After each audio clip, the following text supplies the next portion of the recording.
বিশ্ব নবীর ভয়ে মক্কা থেকে পালিয়ে যাওয়া এক বৃদ্ধার ঘটনা। ইসলামের ইতিহাসে মহানবী হজরত মুহাম্মদ সাল্লাল্লাহু আলাইহি ওয়াসাল্লামের জীবন ছিল ধৈর্য, সহনশীলতা এবং ক্ষমার এক উজ্জ্বল দৃষ্টান্ত। তার মক্কি জীবনে হিজরতের পূর্বে যখন মক্কার কুরাইশরা তার উপর এবং মুসলিমদের উপর অকথ্য নির্যাতন করত, তখনও তিনি তাদের প্রতি ভালোবাসা ও দয়া প্রদর্শন করতেন। এই সময়ের একটি বহুল প্রচলিত ও শিক্ষণীয় ঘটনা হল এক বৃদ্ধা নারীর ইসলাম গ্রহণের কাহিনী, যিনি প্রথমে মহানবী সাল্লাল্লাহু আলাইহি ওয়াসাল্লামের প্রতি চরম বিদ্বেষ পোষণ করতেন। ১. বিদ্বেষ ও অপপ্রচারের পটভূমি। মহানবী হজরত মুহাম্মদ সাল্লাল্লাহু আলাইহি ওয়াসাল্লাম যখন মক্কায় ইসলামের দাওয়াত দেওয়া শুরু করেন, তখন কুরাইশদের মধ্যে যারা নিজেদের গোত্রীয় মর্যাদা ও প্রচলিত মূর্তিপূজা রক্ষার জন্য বদ্ধপরিকর ছিল, তারা তার বিরুদ্ধে ভয়ানক অপপ্রচার শুরু করে। তারা তাকে জাদুকর, পাগল, মিথ্যাবাদী ইত্যাদি বলত এবং মানুষকে তার কাছ থেকে দূরে থাকার জন্য উৎসাহিত করত। ঘটনার প্রধান চরিত্র ছিলেন মক্কার একজন অন্ধ ও অসহায় বৃদ্ধা, যিনি ছিলেন ইসলাম এবং মুহাম্মদ সাল্লাল্লাহু আলাইহি ওয়াসাল্লামের ঘোর বিরোধী। তিনি হয়তো কুরাইশ নেতাদের কাছ থেকে মিথ্যা প্রচারণায় প্রভাবিত হয়েছিলেন, কিংবা তার নিজের বিশ্বাস ও জীবনযাত্রা পাল্টে যাওয়ার ভয়ে ভীত ছিলেন। ২. বৃদ্ধার তীব্র ঘৃণা ও প্রতিশোধ স্পৃহা। এই বৃদ্ধা এতটাই বিদ্বেষী ছিলেন যে তিনি প্রতি রাতে একটি জীর্ণ ও কণ্টকময় রাস্তা দিয়ে মহানবী সাল্লাল্লাহু আলাইহি ওয়াসাল্লামের হেঁটে যাওয়ার পথে কাঁটা ছড়িয়ে রাখতেন। তার লক্ষ্য ছিল একটাই, মুহাম্মদ সাল্লাল্লাহু আলাইহি ওয়াসাল্লাম যেন কাঁটার আঘাতে কষ্ট পান এবং দাওয়াত দেওয়া থেকে বিরত থাকেন।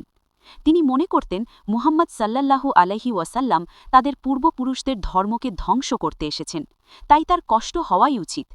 প্রতিদিন ভোরে মহানবী সাল্লাল্লাহু আলাইহি ওয়াসাল্লাম সেই পথ দিয়ে যাওয়ার সময় দেখতেন পথে কাঁটা ছড়ানো, কিন্তু তিনি কখনো ক্ষুব্ধ হতেন না বা প্রতিবাদ করতেন না। তিনি অত্যন্ত শান্তভাবে হাসি মুখে নিজের হাতে সেই কাঁটাগুলো পরিষ্কার করতেন, যাতে অন্য কোনো পথচারী আঘাত না পায়। তিনি জানতেন কে এই কাজ করছে, তবুও তিনি তার পরিচয় গোপন রাখতেন। এটি ছিল তার চরিত্রের সহনশীলতা ও মহানুভবতার এক অনন্য প্রকাশ। ৩. একদিনের ব্যতিক্রম ও মহানবীর উদ্বেগ। দীর্ঘদিন এভাবে চলার পর একদিন মহানবী সাল্লাল্লাহু আলাইহি ওয়াসাল্লাম যখন নির্দিষ্ট রাস্তা দিয়ে যাচ্ছিলেন, তখন তিনি দেখলেন যে আজ পথে কোনো কাঁটা নেই। তার কাছে এটি অস্বাভাবিক মনে হল। তিনি ভাবলেন নিশ্চয়ই বৃদ্ধা অসুস্থ অথবা কোনো বিপদে পড়েছেন। যে ব্যক্তি তার ক্ষতি করতে চেয়েছিল, তার অনুপস্থিতি মহানবী সাল্লাল্লাহু আলাইহি ওয়াসাল্লামকে আনন্দিত করার বদলে উদ্বিগ্ন করে তুলল। তার মনে কোনো প্রতিশোধ বা বিরক্তির লেশমাত্র ছিল না, ছিল কেবলই মানবিক সহানুভূতি ও দয়া। তিনি তৎক্ষণাৎ সিদ্ধান্ত নিলেন যে তিনি সেই বৃদ্ধার খোঁজ নেবেন। ৪. বৃদ্ধার ঘরে মহানবীর উপস্থিতি। মহানবী সাল্লাল্লাহু আলাইহি ওয়াসাল্লাম বৃদ্ধার ঠিকানা জানতেন। তিনি সরাসরি তার বাড়িতে গেলেন। দরজা খুলে ভেতরে ঢুকেই দেখলেন বৃদ্ধা অসুস্থ অবস্থায় শুয়ে আছেন। শারীরিক দুর্বলতার কারণে তিনি বিছানা থেকে উঠতে পারেননি, ফলে সেদিন আর রাস্তায় কাঁটা ছড়াতে পারেননি। বৃদ্ধা যখন তার দরজায় মহানবী সাল্লাল্লাহু আলাইহি ওয়াসাল্লামকে দেখলেন, তখন তিনি ভয়ে কেঁপে উঠলেন। তার মনে হল এতদিনের অপকর্মের জন্য আজ তাকে চরম শাস্তি পেতে হবে। তিনি মনে মনে ভাবলেন, মুহাম্মদ সাল্লাল্লাহু আলাইহি ওয়াসাল্লাম নিশ্চয়ই আমার প্রতিশোধ নিতে এসেছেন। আমি প্রতিদিন তাকে কষ্ট দিয়েছি, আজ তিনি আমার অসহায়ত্বের সুযোগ নিয়ে আমাকেই আঘাত করবেন। বৃদ্ধা অত্যন্ত ভীত ও আতঙ্কিত দৃষ্টিতে মহানবী সাল্লাল্লাহু আলাইহি ওয়াসাল্লামের দিকে তাকিয়ে রইলেন। ৫. ভালোবাসার সেবায় মুগ্ধতা। মহানবী সাল্লাল্লাহু আলাইহি ওয়াসাল্লাম বৃদ্ধার ভয় বুঝতে পারলেন, কিন্তু তিনি কোনো কঠোর বাক্য উচ্চারণ করলেন না বা কোনো অভিযোগও করলেন না। বরং তিনি অত্যন্ত নম্র ও কোমল ভাষায় বৃদ্ধাকে জিজ্ঞাসা করলেন, আপনি কি অসুস্থ মা? আমি আপনাকে দেখতে এসেছি। আপনার আজ কোনো কষ্ট হচ্ছে না তো? এই অপ্রত্যাশিত ভালোবাসা ও সহানুভূতির বাণী শুনে বৃদ্ধা বাকরুদ্ধ হয়ে গেলেন। যে মানুষটির ক্ষতি করার জন্য তিনি প্রতি রাতে এত চেষ্টা করতেন, সেই মানুষটিই আজ তার অসুস্থতার খবর শুনে দেখতে এসেছেন। মহানবী সাল্লাল্লাহু আলাইহি ওয়াসাল্লাম কেবল কথা বলেই ক্ষান্ত হননি, তিনি বৃদ্ধার সেবায় নিয়োজিত হলেন। তিনি বৃদ্ধার জন্য পানি নিয়ে এলেন, তার ঘরের জিনিসপত্র গুছিয়ে দিলেন এবং সেবা যত্ন করলেন। তিনি কোনো প্রতিদান বা প্রশংসা চাইলেন না, কেবল মানবতা বোধের প্রেরণায় কাজটি করলেন। ৬. সত্যের পথে আত্মসমর্পণ। এই ঘটনা বৃদ্ধার হৃদয়ে এক তীব্র পরিবর্তন আনল। তিনি গভীরভাবে উপলব্ধি করলেন যে তিনি এতকাল ধরে যার ক্ষতি করতে চেয়েছিলেন সেই মানুষটির মতো দয়ালু, মহৎ ও ধৈর্যশীল ব্যক্তি আর কেউ হতে পারে না। তিনি বুঝতে পারলেন কুরাইশদের সব অপপ্রচার ছিল মিথ্যা।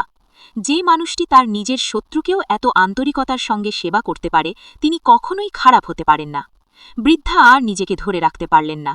আবেগ আপ্লুত হয়ে তিনি মহানবী সাল্লাল্লাহু আলাইহি ওয়াসাল্লামকে জিজ্ঞাসা করলেন, ওগো আল্লাহর রসুল সাল্লাল্লাহু আলাইহি ওয়াসাল্লাম, আপনি কেন আমার মতো একজন ঘৃণ্য শত্রুকে সেবা করছেন? আপনি তো জানতেন আমিই প্রতিদিন আপনার পথে কাঁটা ছড়াই। মহানবী সাল্লাল্লাহু আলাইহি ওয়াসাল্লাম শান্তভাবে উত্তর দিলেন, মা, আমি আপনাকে দেখেই বুঝতে পেরেছিলাম যে আপনি অসুস্থ। মানবতা বোধের কারণেই আমি আপনার সেবা করতে এসেছি। আপনার কর্মের জন্য আমার কোনো ক্ষোভ নেই, কারণ আমি আল্লাহর কাছে আপনার জন্য হেদায়েত কামনা করি। এই কথা শুনে বৃদ্ধার হৃদয়ের সব বিদ্বেষ ধূলিসাৎ হয়ে গেল। তিনি সঙ্গে সঙ্গে মহানবী সাল্লাল্লাহু আলাইহি ওয়াসাল্লামের হাতে হাত রেখে বললেন, আসসালাতু আসসালামু আলাইকা ইয়া রাসূলাল্লাহ। আমি সাক্ষ্য দিচ্ছি আল্লাহ ছাড়া কোনো ইলাহ নেই, আর মুহাম্মদ সাল্লাল্লাহু আলাইহি ওয়াসাল্লাম আল্লাহর প্রেরিত রাসূল।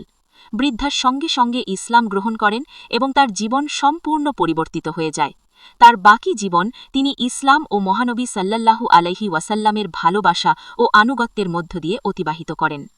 উপসংহার: এই ঘটনা মহানবী হজরত মুহাম্মদ সাল্লাল্লাহু আলাইহি ওয়াসাল্লামের ক্ষমা, দয়া ও ধৈর্যের আদর্শকে তুলে ধরে। তিনি দেখিয়েছেন যে একজন মানুষকে তার প্রতিপক্ষের বিদ্বেষ বা ঘৃণার মাধ্যমে নয়, বরং ভালোবাসা ও সহানুভূতির মাধ্যমে জয় করা সম্ভব। এই গুণাবলী ইসলাম ধর্মের মূল ভিত্তি এবং মানবজাতির জন্য এক চিরন্তন শিক্ষা।